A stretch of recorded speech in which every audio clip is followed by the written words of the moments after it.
Next question हम देख रहे हैं एग्जाम्पल 3.3 और क्वेश्चन में गिवन है an electric toaster uses nichrome for its heating element when negligible small current passes through it. Its resistance at room temperature और room temperature कितना होता है 27 डिग्री सेल्सियस ऐसा गिवन है is found to be 75.3 ohm.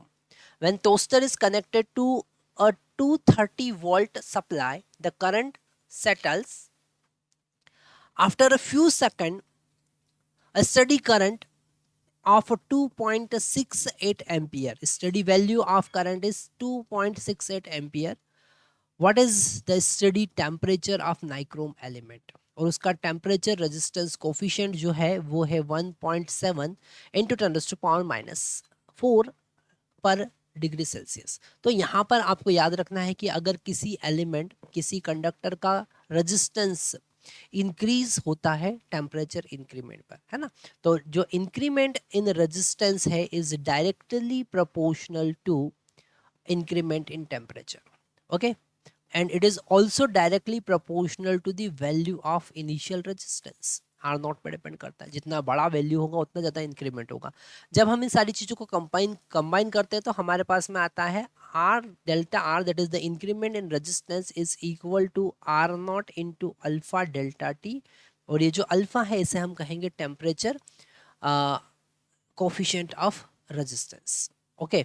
तो यहाँ पर अगर हम इसे और आगे सॉल्व करें तो हमारे पास में इसको लिख सकते हैं R minus R naught is equal to R naught alpha delta T, okay.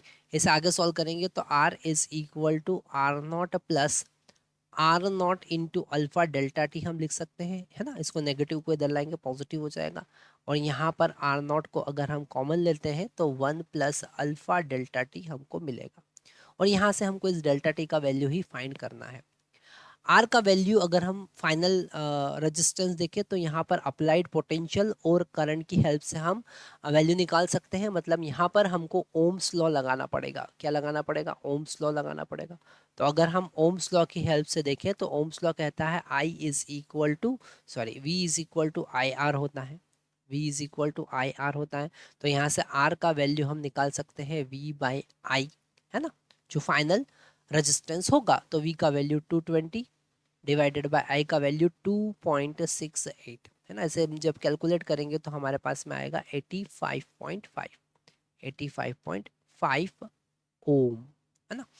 इसका वैल्यू यहाँ पर पुट करेंगे तो आर का वैल्यू हो गया हमारा 85.5 इज इक्वल टू इनिशियल यहाँ पर था 75.3 1 plus alpha delta T, okay. सबका वैल्यू यहाँ पर पुट करेंगे और 1 प्लस अल्फा डेल्टा टी का वैल्यू यहाँ पर कैलकुलेट करेंगे। तो हम लिख सकते हैं 1 plus alpha delta T is equal to 85.8 है यहाँ पर 85.8, ओके।